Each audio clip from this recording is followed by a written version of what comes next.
Hi, good day. We continue with the last part of chapter 1 of Future Israel. You can read more about this chapter, the book, and the series in the description box below the video. Behind me is a picture of the KTX speed train in South Korea, because today's story is about trains and subways. Let's get rolling with part 5 of chapter 1, the emissary beggar in Seoul. "Time to get going," I said, noting that the train's arrival was minutes away. "Do you remember the KTX in Korea?" my wife asked, reminding me of times we traveled on the Korean speed train, something we did not have at home in Africa. We got up and joined a huge crowd on the platform just in time to see the train pull in, but it was unnecessary to rush or shove to get in, with everyone being so polite. Our destination was Tekoa, a village in Benjamin. It is the first stop after Hebron, before the track diverts to New Gilead and the east bank of the Jordan.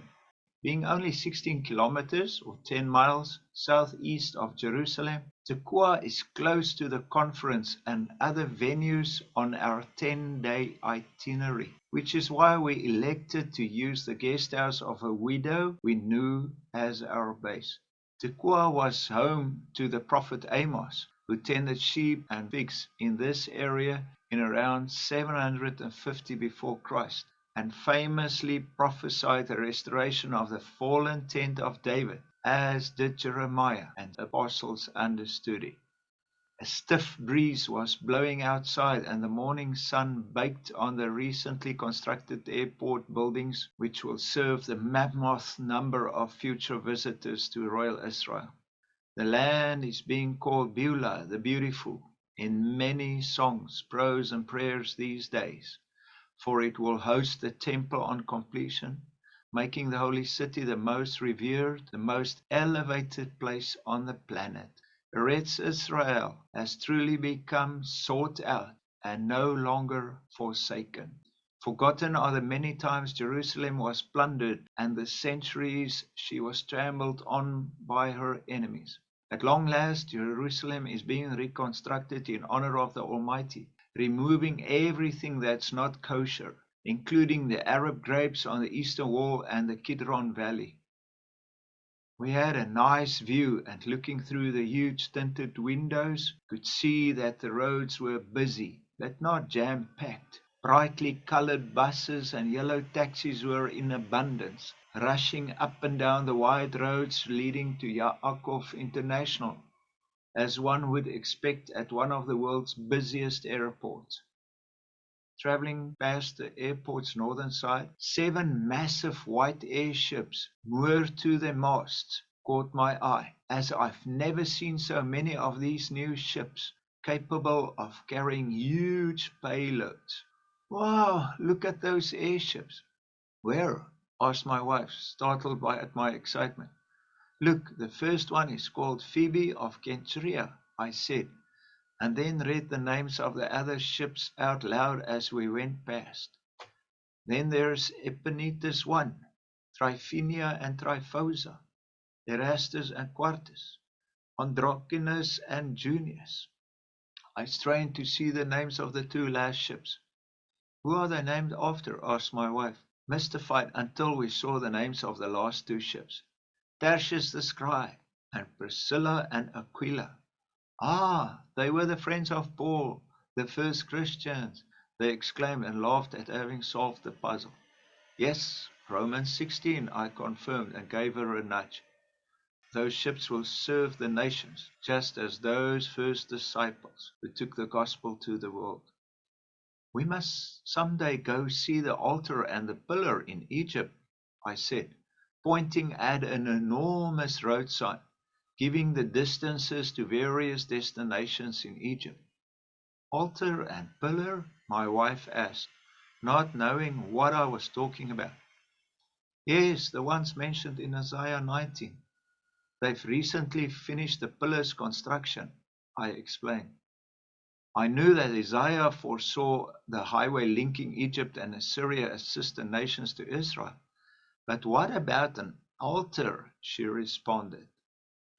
It turned out to be a massive new place of worship with an altar to replace the monastery of St. Simon the Tanner in Cairo, I answered. The cave church of the garbage collectors? My wife asked. Yes, the church of those Coptic Christians was for many years the biggest church in the Middle East. Now the altar will replace it, I clarified. 5 cities in Egypt have become home to Jews, as in the days of Moses, then in the days of Nero when Joseph and Miriam had to flee there. But ultimately, all visions of restoration always dealt with this time, the time of the kingdom of Messiah. We swept past new villages where dozens of new apartment buildings are being constructed to accommodate the multitudes, mostly ex-Christians, who are finding a new future here near the borders of the kingdom. Most are survivors from countries that have suffered huge devastation in the tribulation and have moved here to repopulate royal Israel's neighboring countries. As the train sped on, I felt drowsy, and my thoughts went back to a trip I took on the subway in Seoul in 2002. As we crossed the kilometer-wide Hangang, the river winding through the vast city, a beggar entered the carriage. He was an old man, but still strong in his upper body, and dragged his limp legs along on the floor. I thought of how much this man could have shared in Job's grief, echoed by the Messiah as the man of sorrows. I've become one in whose face men spit. He asked for money, but almost all the passengers just ignored him. Beggars were a nuisance grimly tolerated by commuters. They were usually well versed in the art of extracting money and sympathy from the religious few among a cold-hearted majority. This man seemed particularly annoying for doing a long prayer for those who bothered to give him something. My policy regarding beggars was to give something regardless, knowing that every soul will be judged. My concern, however, was that I did not know of what religion the old beggar was, and did not want an incantation in the name of a false deity. Yet I still gave him the equivalent of $1. The old man prayed for me too, and then went on to the front of the carriage.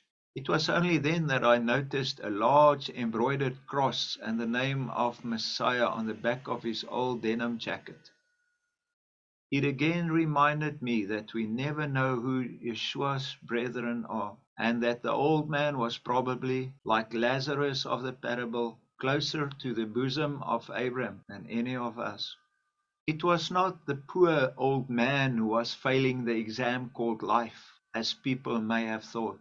He was serving as a test for us, believers and unbelievers alike. The old man reminded me of the angel who visited Abraham, and of the captain of hosts who spoke to Joshua, and the man who joined the 2 travelers to Amos after the crucifixion of their Messiah.